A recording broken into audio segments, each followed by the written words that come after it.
سب سے پہلی جو بنیادی بات ہے کہ آج جو ہم نے آیت مبارکہ تلاوت کی ہے اس میں سورۃ النساء کی آیت نمبر 7 اللہ رب العالمین نے اس میں وراثت کا ذکر فرمایا، یعنی کہ جو مال انسان کو ملتا ہے وہ مال اس وقت تک اس کا ہے جب تک وہ انسان زندہ ہے۔ اگر اس نے حلال طریقے سے کمایا ہے اور وہ زندہ ہے تو پھر ظاہر ہے کہ وہ اپنے استعمال میں لا سکتا ہے، جو بھی اس میں جائز طریقے سے وہ قدم اٹھانا چاہے قدم اٹھا سکتا ہے۔ ہر جائز استعمال کو اس کو اللہ نے حق دے دیا۔ اگر وہ آپ کا اپنا کمایا ہوا ہے یا کسی نے آپ کو دے دیا، آپ کو مالک بنا دیا خوشی سے، تو وہ آپ کا ہو چکا۔ اب جب ہو چکا تو آپ اپنی زندگی میں رہتے ہوئے جو بھی جائز طریقے سے فیصلہ کرنا چاہیں کر سکتے ہیں، لیکن جیسے ہی آنکھ بند ہوئی، جیسے ہی دنیا سے گئے، اب اس کے بعد پھر اس مال پر دیگر حقوق مرتب ہونا شروع ہو جاتے ہیں، اور وہ پھر شریعت نے اس کی ایک تفصیل اور ایک ڈیٹیل بیان فرمائی ہے۔ تو قرآن مجید فرقان حمید نے انسان کے مال کی جو تقسیم ہے، اس کا جو وصیت کا پہلو ہے وہ بھی بیان کر دیا کہ انسان زندگی میں جو فیصلے کر کے جاتا ہے۔ ہمارے معاشرے کا سب سے بڑا المیہ یہی ہے کہ ایسی وصیتیں کر کے جاتے ہیں جو نہیں کرنی چاہیے، اور اس سے بھی بڑا افسوسناک پہلو یہ ہے کہ جو وصیتیں کرنی چاہیے وہ والی کر کے جاتے ہیں۔ مثال کے طور پر ایک مثال دے دیتا ہوں سمجھانے کے لیے، یاد دلانے کے لیے، کہ نمازیں روزے بہت سے لوگوں کے ذمے میں ہوتے ہیں، اس کے بارے میں وصیت کرنی چاہیے کہ یہ پیسہ میں چھوڑ کر جا رہا ہوں اور مجھے اب زندگی میں ہمت نہیں رہی اپنی پچھلی نمازوں کو ادا کرنے کی، تو یہ میری نمازوں کا اتنا فدیہ ادا کیا جائے، اس کی وصیت کوئی نہیں کرتا، اور وہ معاملہ اسی طرح رہ جاتا ہے۔ اچھا، جو نہیں کرنی چاہیے وہ والی کرتے ہیں، اس کی بھی میں مثال دے دیتا ہوں۔ جو وصیتیں نہیں کرنی چاہیے، مثال کے طور پر اپنے ہی بیٹوں کے لیے وصیت کر کے چلے گئے، یہ تو منع ہے۔ بیٹا اور بیٹی کے لیے کس بات کی وصیت کر رہے ہیں؟ وصیت تو ہے ہی غیر کے لیے۔ بیٹا اور بیٹی کو تو اسلام نے اس کا حق مقرر کیا ہوا ہے نا، لہٰذا ان کو تو وہ ملے گا جو ان کے لیے شریعت میں رکھا ہوا ہے، لیکن ہمارے یہاں ان کے لیے کر کے جا رہے ہیں جن کے لیے منع ہے۔ حدیث میں اللہ کے نبی صلی اللہ علیہ وسلم نے حجۃ الوداع کے موقع پر فرمایا کہ ان اللہ اعطى كل ذي حق حقه، اللہ نے ہر حقدار کو اس کا حق دے دیا۔ حجۃ الوداع میں حضور فرما رہے ہیں اپنی حیات ظاہری کے آخری حج کے موقع پر، جہاں اتنے سارے حضور نے پیغامات دیے پوری دنیا کے لیے، ایک بہت بڑا اصول اللہ کے نبی نے حجۃ الوداع میں بیان فرما دیا۔ فرمایا کہ ان اللہ اعطى كل ذي حق حقه، اللہ نے ہر حقدار کو اس کا حق بیان کر دیا۔ فلا وصیۃ لوارث، لہذا اپنے وارث کے لیے وصیت مت کر۔ ہمارے یہاں بڑی عجیب مصیبت ہے معاشرے میں، ورثہ کے لیے وصیت کرتے ہیں۔ بابا ورثہ کو تو ویسے ہی ملنا ہے، ان کو تو آپ کے کہنے سے تھوڑی ملے گا، ان کو تو شریعت کے کہنے سے ملے گا نا۔ یہ تھوڑی کہ باپ دادا نے یہ کہا تھا اس لیے یہ دیا جائے، وہ تو غلط ہے۔ اگر کوئی والد یا والدہ یا کوئی دادا یا دادی اپنی اولادوں کے لیے کہہ کر جاتے ہیں کہ ان کو فلاں فلاں چیز دے دینا، تو نہیں دی جائے گی، کیونکہ اس کو تو اس کا شرعی حق ملے گا۔ ہاں، اب یہ چونکہ غلط وصیت تھی، اب ورثہ سے رضامندی لی جائے گی، دیگر سارے راضی ہوں تو ملے گا ورنہ نہیں ملے گا۔ کس کے لیے کرنی چاہیے وصیت؟ اس کے لیے کرو کہ جو وراثت سے محروم ہو جائے گا، کہ اگر آج آپ نے وصیت نہ کی تو کل کو اس کو کچھ نہیں مل پائے گا، اس کے لیے وصیت کرو۔ جیسے ہم نے مثال دی تھی کہ ایک بیٹے کا آپ کی زندگی میں انتقال ہو گیا، ابا کے سامنے انتقال ہو گیا، ایک بیٹا جو شادی شدہ تھا، اس کی اولاد ہے، پوتے پوتیاں ہیں، ان کو نہیں مل پائے گا۔ دادا کے انتقال کے بعد وہ محروم ہو جائیں گے نا، کیونکہ بیٹے کا ابا کی زندگی میں انتقال ہوا اس لیے، لیکن عموماً ان پوتے پوتیوں کے لیے وصیت نہیں کرتے اور وہ بیچارے محروم ہو جاتے ہیں۔ ساری جائیداد پھر ابا کی دادا کی جو ہے نا ان کی اپنی اولاد میں بڑھ جاتی ہے، اور وہ مرحوم بیٹے کی اولاد وہ دیکھتی رہ جاتی ہے، صرف اور صرف وصیت نہ کرنے اور لا علمی کی وجہ سے۔ اسی طرح شریعت نے وراثت کو بھی بیان فرما دیا کہ اس کے کیا حصے ہیں۔ زمانے جاہلیت کا اگر پہلے میں پس منظر بیان کروں تو آپ کو سمجھنے میں اور آسانی ہوگی، اور یہ نظر آئے گا کہ ہمارے اسلام کا کتنا احسان ہے۔ اسلام کا دنیا پر جو احسان ہے، کئی احسانات، اسلام خود ایک احسان، پھر اسلام کے احسانات ہیں۔ ان احسانات میں سے ایک بہت بڑا احسان اسلام کا کہ اسلام نے اس کے لیے آواز اٹھائی، اسلام نے اس کے لیے حصے بیان فرمائے۔ ورنہ اس زمانے میں کہ جب اللہ کے نبی صلی اللہ علیہ وسلم جس معاشرے میں تشریف لائے، اس معاشرے کا حال کیا تھا؟ اس معاشرے کا حال یہ تھا کہ جس کے پاس طاقت تھی وہی زور آور تھا، اور اسی کی جناب علی حکومت چلتی تھی، جس کی لاٹھی اس کی بھینس والی بات، حصہ وہی، بس ساری وراثت اسی کی۔ عورت چونکہ کمزور، لہٰذا اس کو وراثت میں نہیں دیتے تھے حصہ، بچوں کا مال کھا جاتے تھے، اور جو جناب گھر کو چلا رہا ہے، بڑا بیٹا ہے، ابا کا انتقال ہوا، جائیداد پیچھے چھوڑ کر گئے، تو جناب وہ ایک بیٹا اگر سب سے بڑا ہے اور باقی سب چھوٹے ہیں اس کے سامنے، یا کسی کے یہاں بیٹیاں ہی بیٹیاں، ایک بیٹا ہے، اس کے مزے آ گئے، اور جناب علی اس نے سارا پیسہ ہڑپ کر لیا۔ بچیاں ہیں، چھوٹی بیٹیاں تھی، بچیاں تھی، بڑی بھی، انہیں تو پتہ ہی نہیں کہ ابا نے جس وقت انتقال کیا اس وقت کیا چھوڑا کیا نہیں، بیٹا سب کچھ ہڑپ کر گیا اور اپنی جائیداد بنا ڈالی۔ یہ اس زمانے میں آج بھی ہوتا ہے، لیکن میں بتانے کے چاہ رہا ہوں کہ اس زمانے جاہلیت کا رواج تھا، اور آج کا دور لوگ اس زمانے جاہلیت کی یادوں کو تازہ کرتے رہتے ہیں. آج کے معاشرے میں بھی اسی طرح جو جتنا زور آور ہے وہ اتنا حاوی ہونے کی کوشش کرتا ہے. 2-4 کی شادیاں کرا دی گھر میں بہنوں کی, تو پھر وہ کہتے ہیں جی بہنوں کی شادیاں کرائی میں نے, لہٰذا ہو گئی ان کی وراثت ہو گئی, بھائی میں نے ان کا حصہ دے دیا, بس شادیاں کرائی میں نے. تو اگر ایسا ہی کرنا تھا آپ کو تو شادی کے ٹائم پر آپ کو بولنا چاہیے. یہ مسئلہ یاد رکھیے گا کہ اگر بھائیوں نے بہنوں کی شادی کرائی اور والد صاحب کا انتقال ہو گیا, اب بھائیوں کی ذمہ داری پر تھی بہنیں ساری,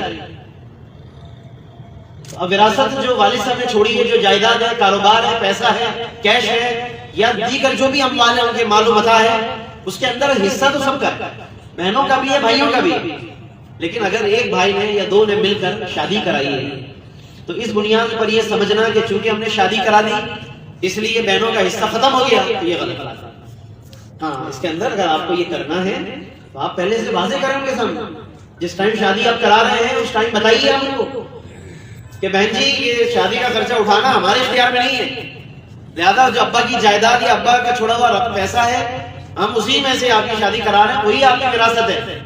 تو اگر وہ اس بات پہ رضامندی ہو جائے, آپس میں باہمی رضامندی سے یہ معاملہ طے پا جائے کہ انہوں نے اس کو وراثت کے طور پہ قبول کر لیا, تو بالکل ٹھیک ہے. اب بالکل بات صحیح ہوگی کہ اب ان کی شادی کی دھوم دھام بھی ہو گئی, ابا کی وراثت سے ان کو حصہ بھی مل گیا اور بات بھی ختم ہو گئی. لیکن شادی کے ٹائم پر بولیں گے کچھ نہیں, وہاں پہ بھائی اپنی محبت جتائے گا, وہاں پر وہ یہ شو کرے گا کہ میں چونکہ بھائی ہوں تو میں اس محبت کے ناطے اپنی بہن کے لیے پیسہ لٹا رہا ہوں. معاشرے میں اور خاندان کے سامنے ظاہر یہ کیا, اور جب شادی وادی ہو گئی, سب ہو گیا, 1 سال 2 سال بعد, کچھ عرصے بعد وراثت کی تقسیم کا مرحلہ آیا, تو بھائی کون سا حصہ, وہ شادی کرائی تھی نا آپ کی 6 مہینے 1-2 سال پہلے, ہو گئی وراثت. اب یہاں پر وہ اندر کی جو حقیقت تھی دل میں چھپائی تھی وہ کھل کر آ گئی. تو یاد رکھیے کہ اگر اس وقت یہ ظاہر نہیں کیا تھا اور اب اس طرح کی باتیں کر رہے ہیں تو یہ شرعاً معتبر نہیں ہے.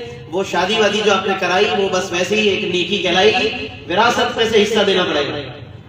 اور اگر آپ کو وراثت میں سے شادی کرانی تھی تو آپ کو پہلے واضح کرنا چاہیے. آپ بہنوں کے سامنے تنہائی میں کر لیتے ایسا, ان کے سامنے کہہ دیتے پہلے سے.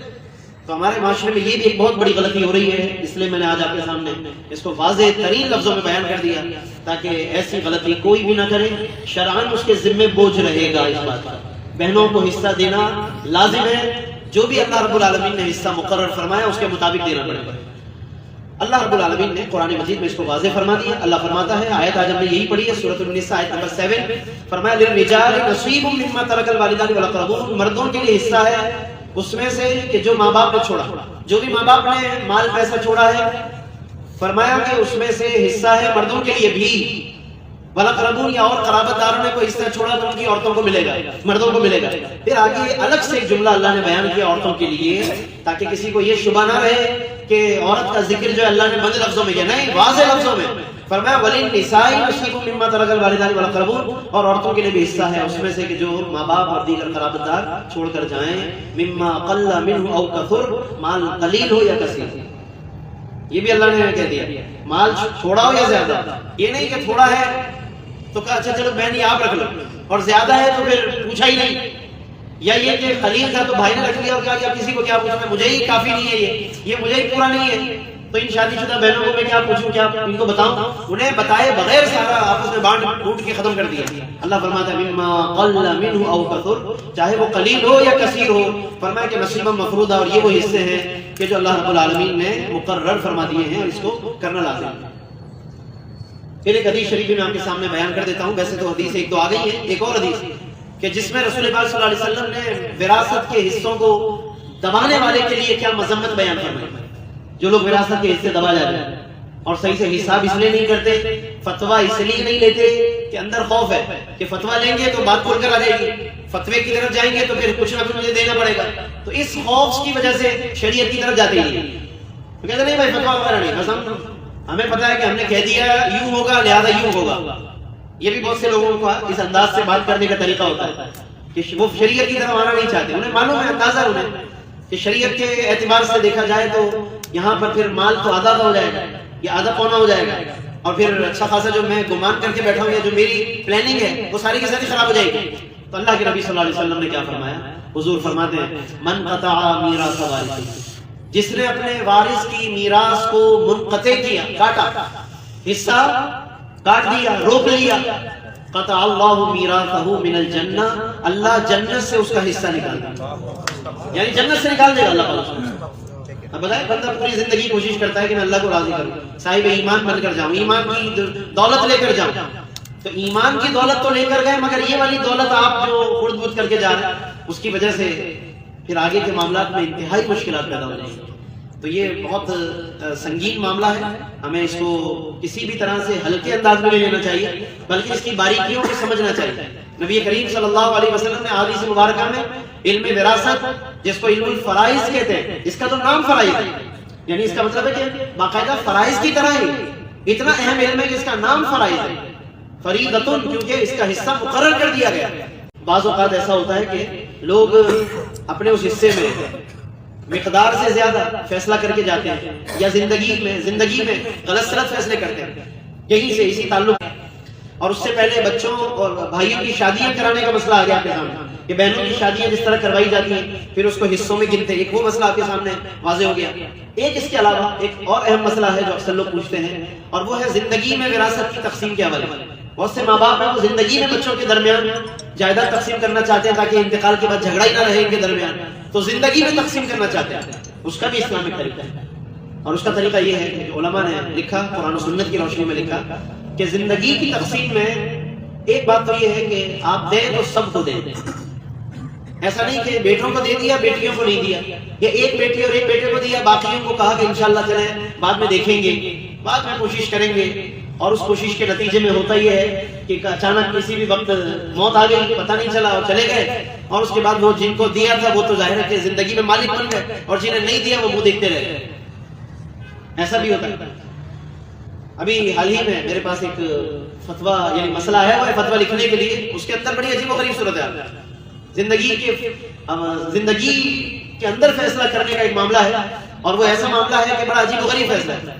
کیا ہوا جناب، والد نے قرآن اندازی کی، کچھ جائیدادیں تھی والد کی، پلاٹ تھے، قرآن اندازی کے ذریعے والد صاحب بانٹ رہے بچوں میں، نام لکھ لیے سب کے، اور سب بہن بھائی راضی ہو گئے، اور اس کے بعد قرآن اندازی کر لی جناب۔ قرآن اندازی کی تو اس میں اتفاق ایسا کہ بیٹوں کا ہی نام نکلا، 3-4 بیٹوں کا، بیٹی کا کسی کا نام نہیں آیا، اور جناب قرآن اندازی کے نتیجے میں وہ دے دیا گیا، بیٹے مالک بن گئے، والد صاحب کی زندگی میں جیتے جی یہ سب کچھ ہوا، اور اس کے بعد وہ بیٹے رہنا بھی شروع ہو گئے، بنا بھی لیا، سب ہو گیا۔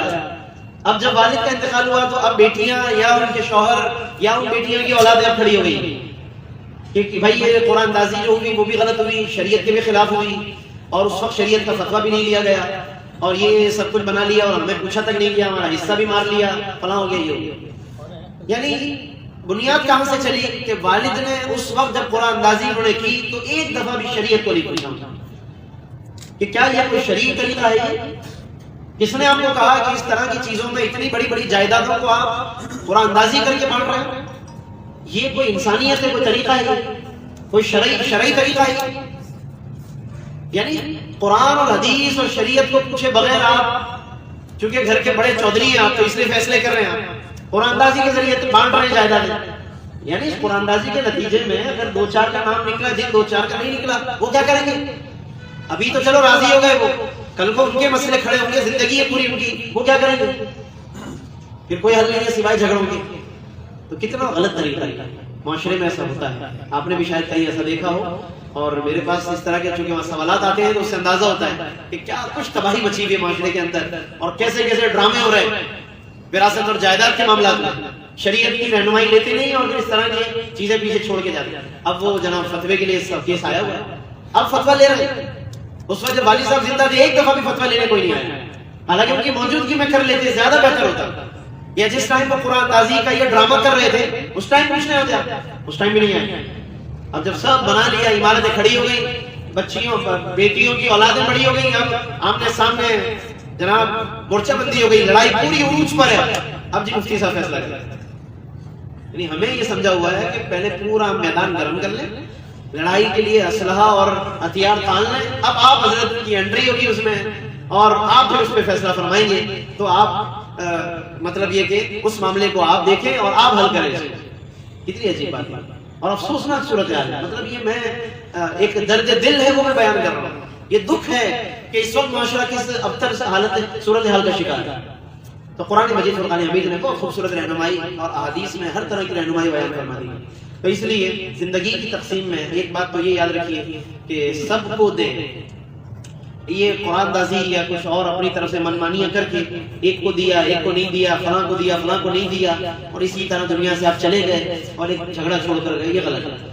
حضور علیہ السلام کے سامنے ایک معاملہ آیا، ایک شخص نے اپنے ایک بیٹے کو غلام ہبہ کیا، گفٹ کیا. غلام اس ٹائم ظاہر ہے کہ پورا پروڈکٹ تھا، کموڈیٹی تھی، تو وہ غلام دیا. حضور علیہ السلام نے پوچھا کہ کیا اکل ولد نحلتہ، کیا تمام بچوں کو دیا اس طرح؟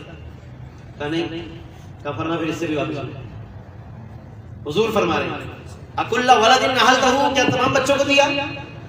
کہا یا رسول اللہ نہیں، بس اسی کو دیا ہے. فرمایا نہیں، واپس ہو اس سے. اور فرمایا اتقوا اللہ، اللہ سے ڈرو، وعدلوا بین اولادکم، اور اپنی اولاد میں عدل کرو، اپنی اولاد میں انصاف کرو. دینا ہے تو سب کو دو ورنہ مت دو. اس طریقے سے لوگ نہیں کرتے عموماً انصاف. چلے ٹھیک ہے، آپ بالکل برابر برابر اگر نہیں کر رہے، کسی وجہ سے نہیں کر رہے، نہ کریں. یعنی بالکل برابر کا مطلب ہوتا ہے کہ بالکل ایکول ہے. سب سے آئیڈیل سچویشن تو یہی ہے. ویسے سب سے بہتر تو ہے کہ زندگی کی تقسیم میں برابر برابر ہے، بیٹے اور بیٹی کو بھی برابر دیں، سب کو برابر دیں. لیکن اگر آپ بالکل برابر نہیں کر رہے تو کم از کم کسی کو بالکل محروم نہ کریں. جو ماں باپ زندگی میں تقسیم کرنا چاہتے ہیں میں ان کے لیے عرض کر رہا ہوں، ٹھیک ہے. بہت سے ماں باپ ہوتے ہیں جو زندگی میں ہی اس معاملے سے نمٹنا اور فارغ ہونا چاہتے ہیں. تو ان کے لیے شرعی فتویٰ یہی ہے جو علماء نے کتابوں میں لکھا بیان فرمایا کہ وہ زندگی میں برابر برابر تقسیم کریں، بیٹا اور بیٹی کو برابر دیں. لیکن کسی وجہ سے اگر کمی بیشی کر رہے ہیں کہ مثلا ایک زیادہ محتاجی میں ہے، ایک بیٹا خوشحال ہے، یا ایک بیٹی اچھے گھرانے میں گئی، اس کو اتنی ضرورت ہی نہیں ہے، وہ خود ہی کہہ رہی ہے، اور ایک بیٹی اپنی تنگی کا شکار ہے، اس کی وجہ سے کچھ آپ فرق کر رہے ہیں، وہ ایک الگ بات ہے. لیکن پھر سب کی رضامندی لے لیں تو زیادہ بہتر ہے، تاکہ دل میں کوئی بات نہ رہے، بعد میں کوئی جھگڑا پیدا نہ ہو. یہ تمام باتیں علماء نے بیان فرمائی ہوئی، اور ہر بات کو ہمیں ملحوظ رکھنا چاہیے. لہٰذا اصل جو بات اہم ترین ہے وہ یہ ہے کہ بعض کو دینا، یعنی کچھ کو دینا کچھ کو نہ دینا، یہ غلط ہے. دیں تو آپ سب کو دیں، زندگی میں بھی نمٹ میں. اچھا بعض لوگ یہ بھی پوچھتے ہیں کہ اولاد کو تو چلے دے دیا، اب زوجین خود میاں بیوی جو ہیں، جو ماں باپ ہیں جنہوں نے یہ سب تقسیمات کی ہیں، وہ خود اپنا حصہ کیا رکھیں، اپنی زندگی میں پوچھتے ہیں. تو یاد رکھیے کہ اس میں کوئی فکسیشن نہیں ہے، کوئی مقدار مقرر نہیں ہے. اپنے لیے جو مرضی رکھنا چاہیں، اپنی ضرورت کو دیکھتے ہوئے. خود جائیداد کا جو مالک ہے، والد ہے مثلا، اس نے اپنے لیے جو مرضی رکھنا چاہ رکھ لیا، اپنی زوجہ کے لیے جو مرضی رکھنا چاہ رکھ لیا. باقی جو بچ گیا اس کو پھر برابر برابر بچوں کی تعداد کے حساب سے برابر تقسیم کر دیں. مثال کے طور پر 2 لڑکے 2 لڑکیاں 4 حصے کر دیجیے زندگی کے اندر، اور ایک ایک حصہ چاروں کو دے دیں. یا کسی وجہ سے تھوڑی کمی بیشی کی، وہ ایک الگ بات ہے، جس کی میں وجہ بیان کر چکا ہوں کہ وہ جائز ہے کسی وجہ سے، ورنہ بہتر یہی ہے کہ برابر برابر دیں. تو بیٹا اور بیٹی کا معاملہ زندگی میں برابر ہے، لیکن انتقال کے بعد پھر سنگل ڈبل، یعنی بیٹے کے 2 حصے ہیں، بیٹی کا 1 حصہ ہے، وہ زندگی کے بعد ہے. یعنی کہ اگر کسی والد نے زندگی میں تقسیم نہیں کیا اور ایسے ہی دولت چھوڑ کر چلا گیا، اس کو وراثت کہتے ہیں. وراثت کا نام یہاں سے شروع ہوتا ہے. زندگی کی تقسیم میں اس کو وراثت نہیں کہتے، وہ گفٹ ہے. زندگی میں جو دیا جائے وہ تملیغ ہے، گفٹ ہے. وہ اس کے اصول اور رولز الگ ہیں جو بھی بتایا آپ نے، اور بھی دیگر باریکیاں ہیں اس میں.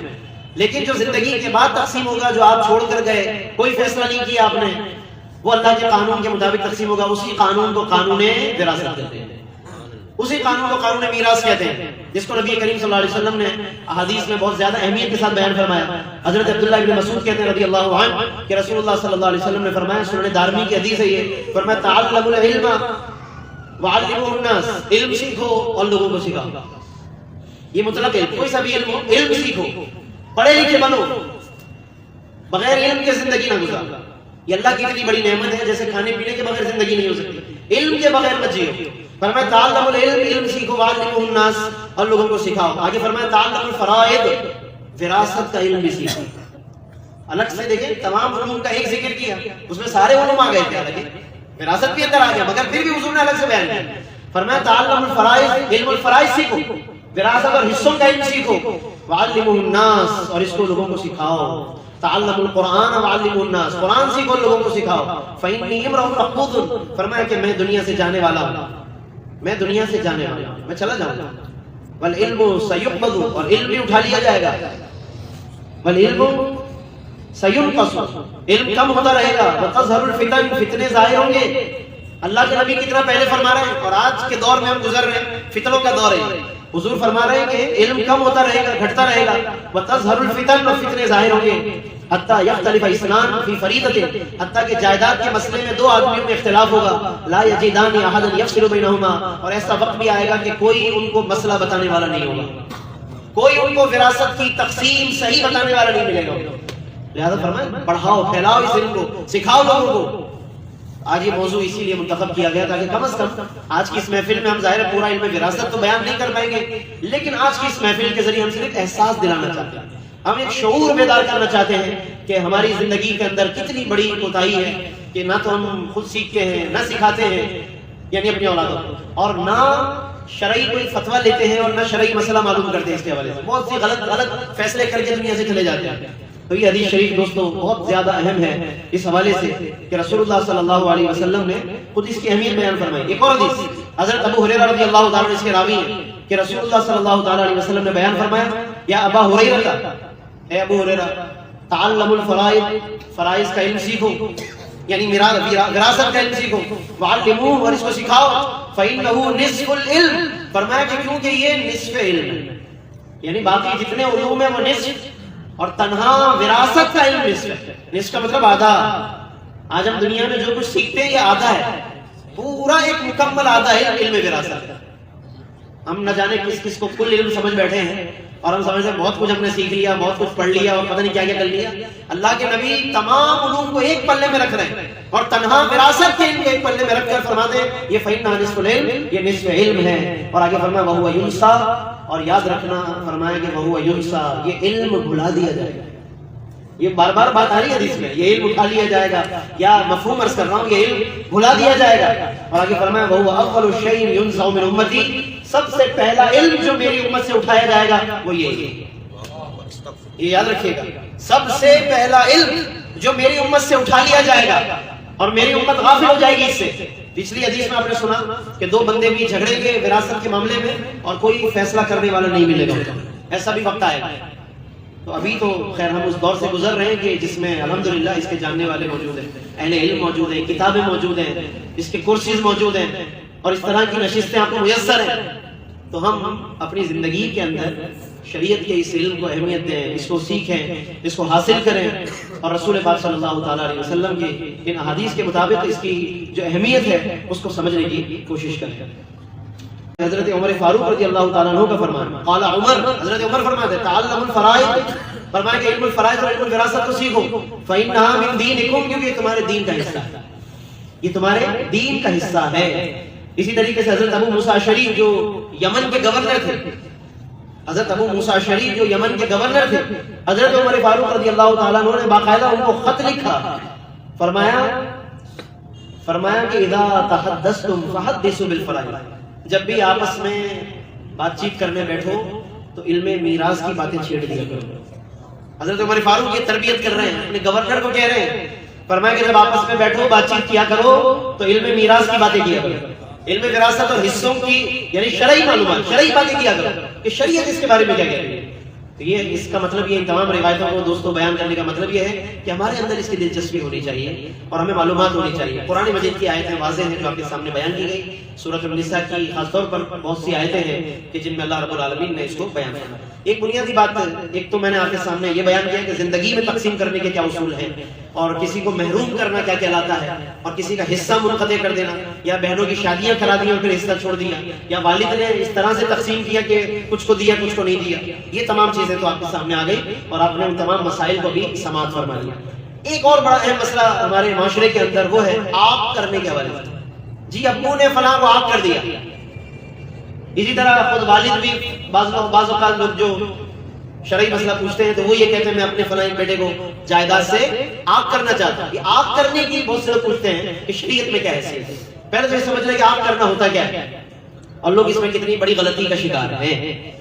آپ عربی کا لفظ ہے، اصل اس کا معنی ہے نافرمانی کرنے والا. آپ کن کا مطلب ہے نافرمانی کرنے والا. یہ عربی کا لفظ ہے آپ کن، اس میں فاعل کا صیغہ ہے، اس کا معنی ہوتا ہے نافرمانی کرنے والا. تو اب آپ کرنا ایک اصطلاح ویسے معروف ہو گئی، حالانکہ جملہ بھی غلط ہے، آپ کرنا یعنی کسی کو نافرمانی کرنے والا بنانا، تو یہ تو لفظ ویسے غلط یوز ہو رہا ہے، لیکن چل ہم کسی درجے میں اس کو مان لیتے ہیں کہ اس کا مطلب لوگ یہ لیتے ہیں کہ میں نے خارج کر دیا اس کو، جائیداد سے اس کو خارج کر دیا۔ یاد رکھیے کہ شرعی طور پر آگ کرنے کی کوئی حیثیت نہیں ہے، کسی کے خارج کرنے سے کوئی آدمی جس کا حصہ اللہ نے رکھا ہوا ہے، جس کا حصہ اللہ نے مقرر کیا، وہ جائیداد سے خارج نہیں ہوگا، اس کو مل کے رہے گا حصہ۔ والد صاحب جناب لکھ کے گئے، لیٹر آ گیا سامنے، یعنی ادھر والد صاحب کا انتقال ہوا، ادھر دیگر بچے وہ لیٹر لے کر آ گئے فتویٰ لینے کے لیے کہ جناب ہمارے ایک بھائی کو والد صاحب نے زندگی کے اندر آگ کر دیا تھا، جائیداد سے اس کو نکال دیا تھا، تو اب آپ بتائیے کہ وہ حصہ مانگ رہا ہے، جبکہ یہ لیٹر پورا ایک لیٹر لکھا ہوا ہے، والد صاحب نے پورا ایک ڈاکومنٹ لکھا ہے، اسٹامپ پیپر ہے، فلاں ہے، تو ملے گا یا نہیں ملے گا؟ بالکل ملے گا۔ کسی والد کے لکھ دینے سے، آگ کر دینے سے شریعت کے شرعی طور پر کوئی آگ نہیں ہوتا۔ یہ بات بھی یاد رکھنی چاہیے ہمیں اچھی طریقے سے کہ یہ انہی زندگی کے فیصلوں میں سے ہے کہ جو شرعاً غلط ہے، یہ ان زندگی کے ان چند غلط فیصلوں میں سے ایک فیصلہ یہ بھی ہے کہ کسی کو آگ کر دینا۔ تو پچھلے درس میں ہم نے کچھ مثالیں دی تھی نا غلط فیصلوں کی، کہ فلاں کو میرا چہرہ نہیں دیکھنے دینا، فلاں کو جنازے میں نہیں آنے دینا، فلاں کو تدفین اور کفن دفن میں شریک نہیں ہونے دینا، فلاں کو قریب نہیں آنے دینا، یہ سب کے سب غلط فیصلے ہیں۔ شرعی طور پر کوئی کسی کو نہیں روک سکتا، شرعی طور پر اللہ اور اس کے رسول کا جو قانون ہے اس کے مطابق کوئی کسی کو مرحوم کا چہرہ دیکھنے سے نہیں روک سکتا، سوائے اس کے کہ کوئی عورت کا انتقال ہوا، غیر محرم ہونے کا مسئلہ وہ ایک الگ بات ہے۔ شرعی معاملہ جہاں پر کوئی پردے وغیرہ کا مسئلہ نہیں ہے، کسی مرد کا انتقال ہوا، دیکھنے والے بھی محارم ہیں، یعنی عورتیں اور مردوں کا تو ظاہر مسئلہ نہیں ہے، تو پھر شرعی طور پر کوئی اور وجہ سے کوئی روکے کہ جی انہوں نے کہا تھا، انہوں نے یہ کہا تھا، انہوں نے وہ کہا تھا، اور یا اس نے بہت تکلیف پہنچائی ہے مرحوم کو، اس وجہ سے جناب اس کو ہم نہیں آنے دیں گے اندر، کمرے میں نہیں گھسنے دیں گے اس کو، یہ کوئی ریزن نہیں ہے۔ اس نے تکلیف پہنچائی، وہ اس کا معاملہ ہے، وہ اللہ اور اس کے بارگاہ میں، وہ بندے کے درمیان ہے، وہ دیکھ لے گا، لیکن زندگی میں یہ فیصلے غلط ہیں۔ تو اسی طرح یہ فیصلے بھی ہے، جنازے میں نہیں آنے دینا، چہرہ نہیں دیکھنے دینا، تو انہی میں سے یہ کہ جائیداد میں سے اس کو میں بے دخل کر رہا ہوں، اس کو حصہ نہیں دینا۔ تو یہ بات یاد رکھیے کہ جس کا حصہ شرعی طور پر اگر مقرر حصوں میں سے ہے تو پھر اس کو ملے گا۔ اللہ نے قرآن میں فرما دیا نصیبا مفروضا، کہ اس کو مل کے رہے گا۔ اب سچویشن اگر یہ آ جائے کہ کوئی بیٹا ایسا ہے کہ وہ بہت زیادہ فاسق و فاجر ہے، اتنا زیادہ مثلا کسی کا کرمنل ریکارڈ ہے، جرائم پیشہ ہے، کسی کا بیٹا جناب دہشت گرد ہو گیا، اب وہ مجرم ہے، دہشت گرد ہے اور وہ کرمنل ہے، اب والد ظاہر ہے شریف آدمی ہے، دیگر بھائی بھی شریف ہیں، وہ چاہتے ہیں کہ اس کو جائیداد سے بے دخل کر دیا جائے۔ اب شرعی طور پر حصہ مل کے رہے گا، اور حصہ ملے گا تو وہ پھر وہی جو دولت یا جناب یعنی اس کو پیسہ ملے گا تو اس کو پھر وہ اڑائے گا، اور پھر اس کے ذریعے سے وہ جرائم کرے گا۔ تو پھر ایسی صورت میں سچویشن جب یہ آ جائے کہ اس کو جائیداد سے بے دخل کرنا بھی ضروری ہے اور شرعی طور پر آگ کرنے کی حیثیت بھی کوئی نہیں ہے، تو کیا کریں پھر؟ اعلیٰ حضرت امام اہل سنت امام احمد رضا خان رحمۃ اللہ تعالیٰ علیہ نے فتاوی رضویہ میں آپ سے پوچھا گیا کہ اگر کوئی فاسق و فاجر ہو اور دولت اس کو ملنے کی صورت میں نقصان کا اندیشہ زیادہ ہو کہ پھر وہ پیسہ اڑائے گا، پھر وہ مطلب وہی فسق و فجور کرے گا اور مزید گناہوں میں آگے بڑھے گا، تو والد زندگی میں کیا کرے گا؟ کیونکہ اگر زندگی میں وہ کوئی فیصلہ کرتا ہے کہ اس کو نہ دو تو وہ تو فیصلہ معتبر نہیں ہے شرعی طور پر، حصہ تو ملے گا اس کو، اب کیا کریں؟ اعلیٰ حضرت رحمۃ اللہ تعالیٰ علیہ نے فرمایا کہ پھر اس کا طریقہ یہ ہے کہ پھر وہ شخص زندگی کے اندر ہی اپنی جائیداد دیگر بیٹوں میں تقسیم کر کے ان دیگر بیٹوں کو مالک بنا کر خالی ہاتھ دنیا سے جائے، تو یوں نہ کچھ بچے گا نہ اس فاسق کو کچھ ملے گا۔ یہ سمپل ہے کہ آپ شرعی طور پر اس کو اس انداز سے تقسیم کریں کہ جس سے ہر ایک کا اپنا اپنا حصہ اس کو ملکیت میں آ جائے، یہ بھی ضروری ہے۔ ہاں، یہ خالی زبانی کلامی کہنا سے بات یہ بھی یاد رکھے گا نہیں بنے گی کہ وہ کہے کہ جی میں نے آپ کو بھی مالک کیا، آپ کو بھی کیا، آپ کو بھی کیا، اور باقی کسی کو ہاتھ میں کچھ نہیں دیا، نہ ان کے نام پر ٹرانسفر کیا، تو یہ اس طرح سے زبان سے کہہ دینے سے فائدہ نہیں ہوگا۔ اس کا بھی ایک اصول ہے، مطلب زندگی میں کسی کو مالک بنانا چاہتے ہیں آپ تو اس کے بھی شرعی پھر رولز ہیں۔ یہاں سے پھر ایک نیا پھر مسئلہ پیدا ہو، پھر ایک نیا سوال کھڑا ہو۔ میں اس کی طرف ابھی نہیں جاتا، لیکن ایک اشارہ میں نے دے دیا کہ اس کے بھی شرعی اصول ہیں، کیونکہ ہمارے پاس یہ والے سوالات بھی آتے ہیں اور اس کے اندر بھی غلطی پر غلطی ہے، اور وہ مسئلہ یہ آتا ہے، میں صرف مختصراً اس کو ذکر کر دیتا ہوں کہ والد صاحب نے جناب زندگی کے اندر ایک ہی مکان تمام بچوں بچیوں کو، یعنی 2 مکان تھے، ایک مکان بیٹوں کو بول دیا کہ یہ تمہارا ہے، ایک مکان بیٹیوں کو بول دیا یہ تمہارا، لیکن الگ الگ حصے ان کے مینشن نہیں کیے، الگ الگ۔ اعلیٰ حضرت امام محمد رضا فاضلی بریلوی رحمۃ اللہ علیہ نے اس کو تقسیم مشاع کہتے ہیں، جس کی بھی تفصیل بیان فرمائی کہ الگ الگ حصوں کا تعین بھی ضروری ہے، اور اس میں پھر مزید یہ کہ تملیغ کر دیا جائے، ان کو قبضہ یا دے دیا جائے، تاکہ وہ اپنے اپنے حصے کو اچھی طرح سے استعمال کریں۔ استعمال نہ کرنا چاہے ان کی مرضی ہے، لیکن اس کو مینشن کرنا بہت ضروری ہے، ان کے قبضے میں دے دیں یا ان کو قبضے کا اختیار دیں کہ تاکہ وہ جو کرنا چاہیں کریں۔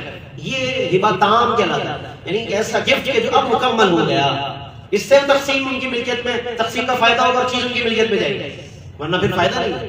بہت سے لوگ یہ والی غلطی بھی کر رہے ہیں معاشرے کے اندر، تو غلطی پر غلطیاں ہیں۔ جو مسئلہ میں چھیڑ رہا ہوں اس میں مجھے لوگوں کی غلطیاں ہی یاد آ رہی ہیں۔ وجہ یہ ہے کہ اکثر و بیشتر ہم اس طرح کے سوالات سے گزر رہے ہیں، میرے پاس چونکہ لوگوں کے سوالات آتے رہتے ہیں اس حوالے سے، اور لوگوں کے جھگڑے دیکھ دیکھ کر مجھے غلطیاں یاد ہو گئی، غلطیاں ازبر ہو گئی، لیکن لوگ ہیں کہ غلطیاں چھوڑنے کو تیار نہیں۔ انہوں نے علماء کرام کو غلطیاں یاد کرا دی، اپنے غلط فیصلے علماء کو حفظ کرا دیے، مگر لوگ پیچھے ہٹنے کو تیار نہیں۔ بلکہ آپ کو میں عرض کروں 2021 چل رہا ہے نا، تو غلطیاں بھی ترقی کر رہی ہیں، یعنی جیسے زمانہ آگے بڑھ رہا ہے تو غلطیاں بھی نئے نئے انداز سے کرتے ہیں، ایک سے ایک غلطیاں کرتے ہیں، اس کا یعنی نیا ورژن سامنے آتا ہے غلطی کا بھی۔ تو یہ ایک عجیب مطلب یہ کہ ایسی صورتحال ہے کہ جس کا شرعی اعتبار سے اگر ہم اندازہ کرنا چاہیں تو نہیں کر سکتے، کیونکہ شرعی طور پر اس کی سنگینی پھر مسلسل بڑھتی رہتی ہے۔ تو آپ کے سامنے زندگی کی اندر تقسیم کرنے کے کچھ اصول بھی بیان کیے، آپ کرنے کی حیثیت پر بھی آپ کے سامنے بات آ رہی ہے۔ اور ایک بات میں شروع میں ذکر کرنی تھی لیکن اس کو ابھی میں بیان کر دیتا ہوں کہ ایک بات یہ بھی یاد رکھیے گا کہ زندگی میں جو فیصلے ہیں ان پر تو شرعی فتویٰ ہمیں معلوم کرنا ہی کرنا چاہیے، لیکن اگر کسی کا انتقال ہو گیا ہو تو پھر اس کی اولادوں کو بھی چاہیے کہ وہ شرعی فتوے کی روشنی میں فیصلہ کریں۔ یہ میں دونوں کی ذمہ داریوں کی یاد دہانی کرانا چاہتا ہوں کہ خود والدین جو زندہ ہیں یا باپ دادا نانا جو بھی ہیں، وہ اپنے پوتوں پوتیوں کے لیے وصیت کا معاملہ ہو یا اپنی اولادوں کے لیے کچھ فیصلے آپ کرنے کا معاملہ ہو، یا گفٹ ڈیڈ بنانا چاہتے ہیں یا کوئی بھی چیز بنانا چاہتے ہیں، ان تمام چیزوں میں ایک ذمہ داری ماں باپ کی ہے کہ وہ شرعی رہنمائی لیں۔ ایک ذمہ داری اولادوں کے لیے میں عرض کر رہا ہوں کہ اگر ان کے ماں باپ کا انتقال ہو گیا اور اب وہ کچھ تقسیمات کرنا چاہتے ہیں تو وہ بھی شرعی طور پر رہنمائی حاصل کریں، تاکہ کہیں سے بھی غلطی نہ ہو۔ اگر ماں باپ غلطی کر کے کہیں تو کم از کم اولاد غلطی نہ کرے، کوئی ایک تو شرعی رہنمائی لے کر اس غلطی کو روکے نا، اس غلطی کو روکنے کی کوشش کرنی چاہیے۔ تو یہ ایک بہت اہم بات تھی جس کی طرف میں نے آپ کے سامنے توجہ دلائی ہے۔ باقی اس کے علاوہ کچھ شرعی حقوق ہیں کہ جو کسی بھی شخص کے انتقال کے بعد سب سے پہلے اس کے مال پر عائد ہوتے ہیں۔ ہمارے یہاں تو یہ سمجھا جاتا ہے کہ کسی کا انتقال ہوا، اس کا جو مال ہے اس کے اندر فوراً تقسیم جائیداد کا مسئلہ آئے گا، نہیں، تقسیم جائیداد کا نمبر تو آخر میں آتا ہے۔ سب سے پہلے تو جو اس کے اوپر جو یوں سمجھ لیں کہ جو حقوق مرتب ہوتے ہیں، یعنی کچھ بنیادی ایسی چیزیں مرتب ہوتی ہیں، وہ سب سے پہلے تو اس کی تجہیز و تکفین ہے۔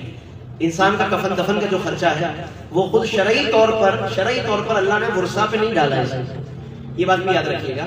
شرعی طور پر ورثہ پہ نہیں ہے اس کا ذمہ، بلکہ اسی کی وراثت